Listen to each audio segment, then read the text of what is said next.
ഒരു കാര്യം ചെയ്യണമെന്ന് വളരെ ആത്മാർത്ഥമായി ആഗ്രഹിക്കുന്ന ഒരാളാണോ നിങ്ങൾ? എങ്കിൽ don't wait for the perfect moment. Start today, start small. Hello everyone, welcome back to my YouTube channel നീ തോട്ട്സ് ബൈ നീതു. കഴിഞ്ഞ വീഡിയോയിൽ ഞാൻ എൻ്റെ ഫസ്റ്റ് വീഡിയോ ആണ് അപ്ലോഡ് ചെയ്തിട്ടുണ്ടായിരുന്നത്. അതിൻ്റെ കാര്യങ്ങളായിരുന്നു ഞാൻ ഷെയർ ചെയ്തത്. അതിൻ്റെ റീസൺ എന്താണ്, why I started my YouTube channel എന്നുള്ള കാര്യങ്ങളായിരുന്നു ഷെയർ ചെയ്തിട്ടുണ്ടായിരുന്നത്. ഈ വീഡിയോയിൽ ഞാൻ എൻ്റെ ഫസ്റ്റ് വീഡിയോ അപ്ലോഡ് ചെയ്തിട്ടുള്ള എൻ്റെ എക്സ്പീരിയൻസ് ആണ് ഞാൻ ഷെയർ ചെയ്യാൻ പോകുന്നത്. So I M so happy. ഞാൻ വിചാരിച്ചതിലും ഞാൻ എക്സ്പെക്ട് ചെയ്തതിനും ബിയോണ്ട് ആയിരുന്നു എനിക്ക് കിട്ടിയിട്ടുള്ള റെസ്പോൺസ് എന്ന് പറഞ്ഞിട്ടുണ്ടെങ്കിൽ.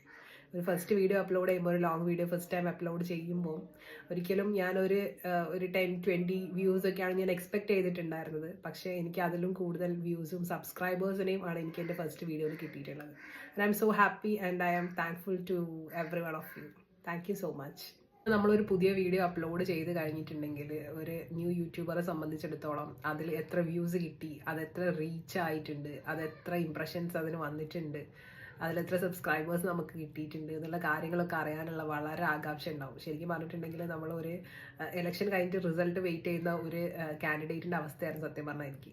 ഞാനിങ്ങനെ ഓരോ ടൈമും ഞാൻ പോസ്റ്റ് അപ്ലോഡ് ചെയ്തതിന് ശേഷം വീണ്ടും ഞാനിങ്ങനെ YT സ്റ്റുഡിയോ ഞാനിങ്ങനെ സെർച്ച് ചെയ്തുകൊണ്ടിരിക്കുകയായിരുന്നു. എത്ര വ്യൂസ് ആയിട്ടുണ്ട്, എത്ര ആൾക്കാർ എൻ്റെ വീഡിയോ കണ്ടിട്ടുണ്ട്, എന്തൊക്കെ കമൻസ് ആണ് എല്ലാവരും പറഞ്ഞിട്ടുള്ളതെന്ന് അറിയാൻ വേണ്ടിയിട്ട്.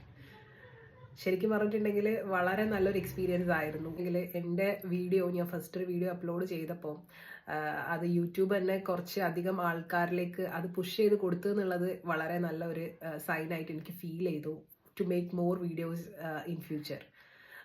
ഫസ്റ്റ് തന്നെ ഞാൻ ഇതിനു മുമ്പ് കുറച്ച് ഷോർട്സ് എല്ലാം പോസ്റ്റ് ചെയ്തിട്ടുണ്ടെങ്കിലും അതിന് വേണ്ടത്ര ഒരു റീച്ച് ഉണ്ടായിരുന്നില്ല. റീച്ച് എന്നാൽ യൂട്യൂബിൽ നമ്മൾ അപ്ലോഡ് ചെയ്ത വീഡിയോ അല്ലെങ്കിൽ തംബ്നെയിൽ എത്ര ആൾക്കാർ കണ്ടു എന്നുള്ളതിൻ്റെ ഒരു മെഷറാണ്. ഇനി മറ്റൊരു ടേമാണ് ഇംപ്രഷൻസ്.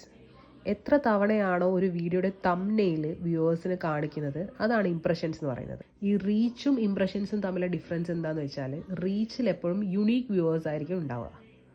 എന്നാൽ ഇംപ്രഷൻസിൽ നമുക്ക് ഒരു വ്യക്തിയിൽ തന്നെ മൾട്ടിപ്പിൾ ടൈംസ് തംബ്നെയിൽ ഷോ ചെയ്യാനുള്ള സാഹചര്യം ഉണ്ടാവും. ഇനി എന്താണ് CTR അല്ലെങ്കിൽ ക്ലിക്ക് ത്രൂ റേറ്റ്? നമ്മൾ തംബ്നെയിൽ അല്ലെങ്കിൽ ടൈറ്റിൽ കണ്ടിട്ട് എത്ര പേര് നമ്മളെ വീഡിയോ ക്ലിക്ക് ചെയ്തു എന്നതാണ് അതിൻ്റെ മെഷർമെൻ്റ് ആണ് CTR എന്ന് പറയുന്നത്. സോ ഞാൻ ഈ വീഡിയോ സ്റ്റാർട്ട് ചെയ്യുമ്പോൾ പറഞ്ഞ പോലെ, don't wait for the perfect moment. നിങ്ങളുടെ ഈ മൊമെൻറ്റ് ഇതാണ്. നിങ്ങൾ ആഗ്രഹിച്ച കാര്യങ്ങൾ ഇന്ന് തന്നെ സ്റ്റാർട്ട് ചെയ്തോളൂ. If you like this video, please do like, share and subscribe to my channel. Thanks for watching.